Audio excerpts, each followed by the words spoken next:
Hey everyone, I'm the Canadian Lad, and today I watched Guardians of the Galaxy Volume 3 at 0.2 speed and found 33 hidden details that you may or may not have seen before. Now I did catch some very interesting hidden details that I'm pretty sure the internet hasn't found yet. So when you finish watching this video, you will end up loving this movie even more. But first, please spare me just 48 seconds to thank today's sponsor, Exter.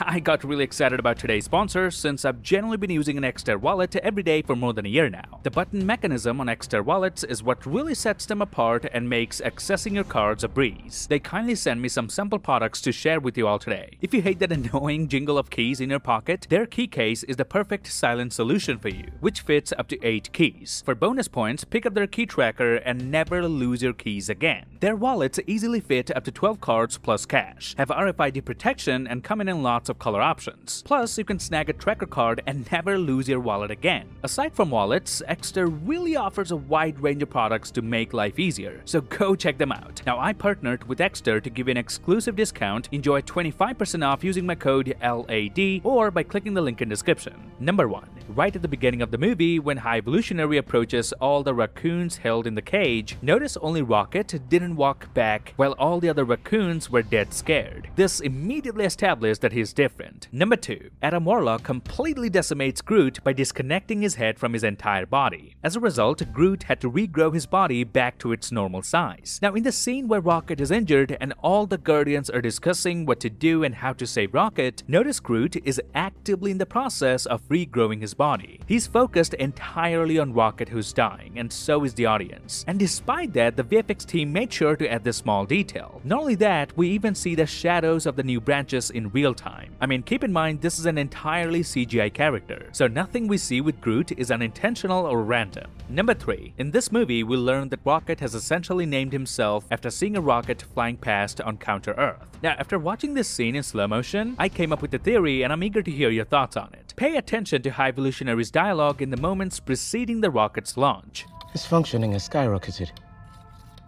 So, to describe P-13's incredible intellect, High Evolutionary says his functioning has skyrocketed, and moments later we see an actual rocket ascending through the sky, a sight that eventually inspires P-13 to adopt this name for himself.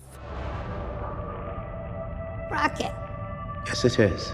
Now here's my theory. Because High Evolutionary mentioned the word skyrocketed, or the fact that he thought about a rocket, could have manifested this rocket in the real world. Because remember, this scene is taking place on Counter-Earth, a planet created by High Evolutionary. So it is entirely possible that whatever he thinks up subconsciously may end up happening in real life. And also, notice this device on High Evolutionary's fingers. He normally doesn't wear them, but in this scene he does, meaning he was controlling something that we don't see. So yes, it is possible that this rocket in the sky was indeed a manifestation of his inner thought. So in a way, if you think about it, High Evolutionary inadvertently gave P-13 the idea to name himself Rocket. Let me know your thoughts about this in the comments. Number 4. The OrgoCorp HQ, aka the Orgoscope, wasn't built but grown out of living matter. It's bioformed. Instead of being built, it's grown from living matter. And that's why the security cameras here are literally eyeballs. And even the screens that display the footage are shaped like an eye. So even the security cameras here are organic. Number 5. James Gunn did something very clever with the costume in this movie. Notice when the Guardians wear spacesuits, Nebula, who usually wears the color blue, is now wearing green, and Gamora is wearing blue, implying Nebula is slowly taking the place of Gamora in Peter's life. Now mind you, in this movie, Gamora behaves more like Nebula, and Nebula behaves more like Gamora. So this color change on their suit has to be intentional. Number 6. After entering the OrgoCorp, Gamora briefs the team about the strategy and assigns everyone their respective tasks. Nebula, Coin, and I will get to the records and get the passkey. Now Gamora obviously mispronounced Peter Quill's name here, but notice the expression on Peter's face. The reason he seems so frustrated is because he had previously corrected her with his actual name, yet she still managed to get it wrong. Number 7. Peter also gets Ura's name wrong despite her correcting him earlier. Hi. Yura? Ura. Oh, Ura. I'm so sorry about this, Yura. Oh, please. Number 8. As the Guardians land on Counter-Earth, we can briefly see a child who has a stuffed animal of the High Evolutionary. The purple color, the artificial mask on the face, all resemble the High Evolutionary. Number 9. On Counter-Earth, the Guardians really struggle to communicate with the vampire bat people, as they only speak Orbos. We need your help in finding A man. Now what's interesting is that at the end of the film, we learn that Drax can fluently speak this language when he was talking to these children. Alikalik, Frank Ek, Lolo Laki Ek, Slara Biki, Pulo Pulo. Now this makes the earlier scene much funnier upon a second watch because Drax was just laying on the couch watching Peter Quill struggle to communicate, and yet he spoke nothing in the Urbos language. My friend is a dumbass.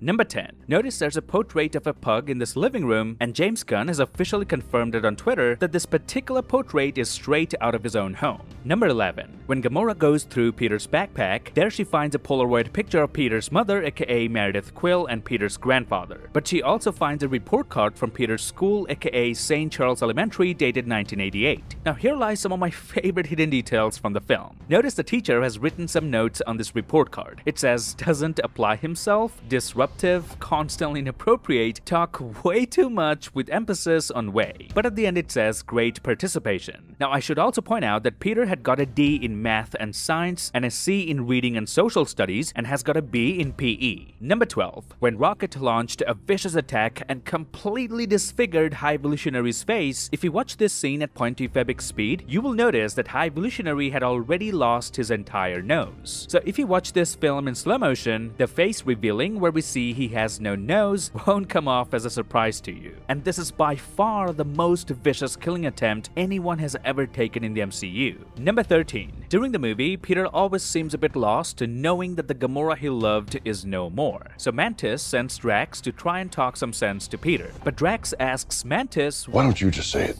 Now pay attention to Mantis's response here. No one ever listens to me. She says, no one ever listens to me. Now the irony is this dialogue is coming from a person who can literally mind control powerful beings like Thanos and Ego. Now I thought about it for a minute and I think she genuinely means what she says. I mean, look at it this way. How many times have you seen anyone actually listening to what Mantis has to say? She's always forced to manipulate other people's emotions in order to get the message across. So yes, she's kind of telling the truth. Hardly anyone truly listens to her and it's sad. Number 14. Before learning about the High Evolutionary and what he has done to Rocket and countless other innocent beings, Peter Quill had no plans to kill anyone. We kill anyone who gets in our way. Not kill anyone. Kill a few people. Kill no people. Kill one guy, one stupid guy who no one loves. Now you're just making it sad. But after learning about the High Evolutionary and the damage he has caused, Peter Quill now says this.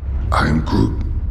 Kill them all. A complete contrast between his two opinions. Number 15. The moment Rocket was almost dying, notice the scan report of Rocket is depicted in red. But as soon as the Guardians manage to revive Rocket, the scanning is now depicted in green. Also, notice as soon as Rocket comes back to life, this screen immediately starts showing his vitals in green. I know these details don't mean anything in terms of the story, but that's exactly my point. The character receiving treatment here and all the screens showing his vitals are all CGI. So even if they hadn't done it, no one would know, and yet they got it right to perfection. Number 16. On Nowhere, Cosmo the Space Dog is playing cards with Kraglin, Howard the Duck, and the Broker from Guardians 1. Yes, this is the same Broker from Xandar that Peter tried to sell the orb to in Guardians 1. Now it's actually interesting to see the Broker here, because remember what Thanos did to Xandar in Infinity War. Thanos already has the Power Stone because he stole it last week.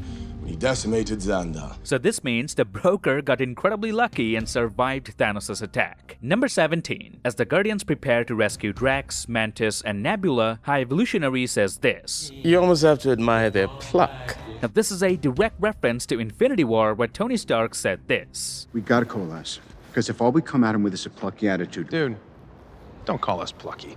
We don't know what it means.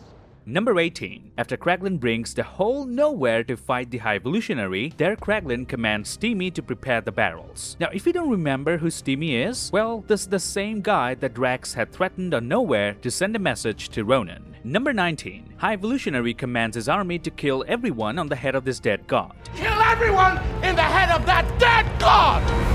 But later he contradicts himself when he says there is no god. You must stop, for God's sake! There is no God! That's why I stepped in! And this is exactly what makes his own army turn against him. He will say whatever necessary that fits his narrative. Number 20. After taming the Obelisks, Nebula, Mantis, and Drax all mount these creatures together. But notice it's only Drax that gets thrown out of it, while Mantis and Nebula make a pretty neat landing. This could be for comedic purpose, but if you remember in Guardians 2, Drax stabbed one of the Obelisks from the inside. So it is absolutely possible that Drax still holds some resentment towards these creatures. Number 21.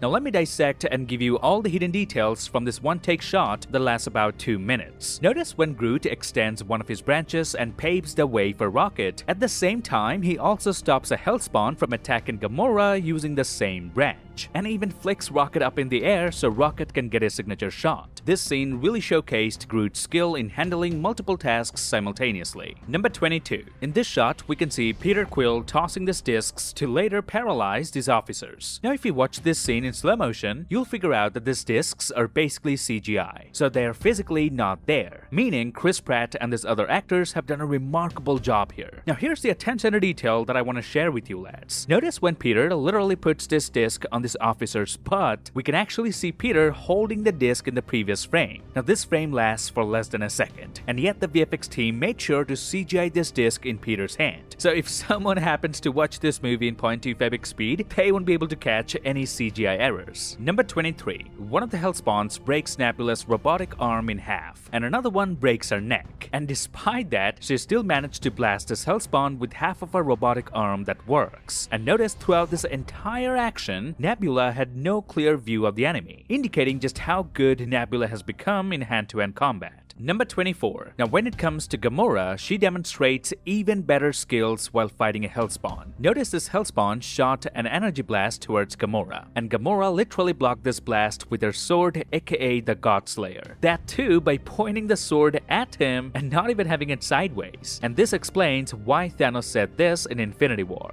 Everything I hid about myself, he taught me. Then in doing so, made you the fiercest woman in the galaxy. Number 25. When Peter successfully deactivates the shield on High Evolutionary ship, all the children burst into joyful cheers, as they can now exit the ship and get to nowhere. But notice as the shield came down, Gamora initially responded with a happy and smiling expression, but as the children started cheering, she seemed to dislike the sudden loud noise. Also, notice how Pete Davidson's character, aka Flactic, cheers along with the children as the shield goes down. Number 26. When the Guardians decided to rescue even the lower life forms, here we have a couple of hidden details as well. Starting with this one, Mantis was really having a tough time carrying this baby monkey, and then she tosses it to this lady. But the baby monkey continues to attack this person with its claws. Now cut to the ending of this film where we see everyone dancing in nowhere. Notice this lady still has the claw marks on her face. James Gunn and his continuity is probably one of the best things that happen in the MCU. Number 27. Among the lower life forms, there's one baby elephant that we see locked in this cage, and later Nebula carries this baby elephant on her shoulders, probably because elephants can run as fast as these other creatures. Number 28. Notice Groot has a bird sitting on his head, and then an eagle comes and sits on top of his head as well. Now the reason I really find this detail sweet is because it mirrors the natural setting of the bird resting on a tree branch, and having Groot here, the VFX team wasted no second to put the two birds on his head. Number 29. When Peter meets his grandfather, aka Jason Quill, for the first time since 1988, notice he's wearing a similar shirt that we've seen him wear at the beginning of Guardians 1. Now, if you know how movies are made, you know that nothing happens in a movie randomly, meaning the costume department made sure to give him clothes that match with his character from the first film. And that, my friends, should count as a detail, since no one was counting on Peter's grandpa to make an appearance in this film. Number 30. Now, as I said, Peter's grandfather's name is Jason Quill. Now, this could be a reference to the comics, where his dad was not Ego, but an alien called Jason. Number 31. During the post-credit scene in the newspaper, we can see alien abduction, Kevin Bacon shares all. This is a direct reference to the plot of Guardians of the Galaxy Holiday Special. And there's one one last Easter egg for James Gunn's dog, Lola the Pug, who has won the best dog in a show this weekend. And this image of the dog is actually James Gunn's own adopted dog. Number 32. After the movie came out, a lot of people thought the High Evolutionary was dead, as a ship blasted into space. But when the Guardians were rescuing lower life forms, notice here Drax can clearly be seen carrying an unconscious body of the High Evolutionary. So no, he's not dead and will return in the MCU. Number 33. At the end, we finally see Drax dancing in the MCU. Now there could be a deeper meaning behind this, which not a lot of people are talking about, and it's this. Since Guardians 1, a lot of characters have tried to make Drax dance, but he always had one answer, and that is, there are only two types of people, those that dance and those that do not. There are two types of beings in the universe. Those who dance and those who do not. But at the end, we see a bunch of kids finally able to make Drax dance with them, implying Drax was truly born to be a dad and not a destroyer. The idea is, like a devoted dad, he's willing to go to any length to bring happiness to his children. So a bunch of kids finally making him dance is kind of poetic if you think about it. And that's it. This would be my breakdown of Guardians of the Galaxy Volume 3 at 0.25x speed. Huge shout out to my friend Jacob for helping me out with finding some amazing details in this movie. And I hope I managed to give you a few new details that you didn't catch before. If I did, then please give me a thumbs up, grab the subscribe button and turn notifications on. Follow me on Instagram and Twitter to get updates about my videos. Till then, I'll see you lads in the next one.